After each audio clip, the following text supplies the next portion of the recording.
Ito guys, magluluto ako ng corn beef. Ayan po. Lagyan ko siya ng, ito ang ilalagay ko, potato and beans. Ayan po, kantak beans. Ayan, igigisa. Ayan po, igisa muna ito beans at saka potato. Ayan. Ito guys, yan.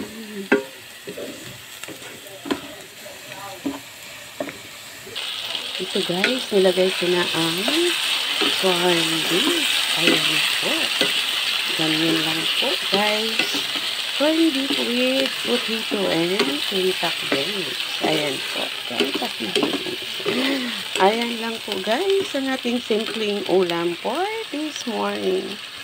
Ayan guys, tinimplahan ko na rin po siya ng black pepper powder at saka asin. Yan po ang aking ginawa.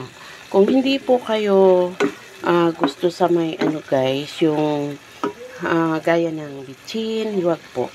Ano lang po ang ilagay nyo? Konting spring asukar para lang po sa pangpanglasa natin. Diba? Yan, sugar, brown sugar lang po talaga ang aking nilalagay.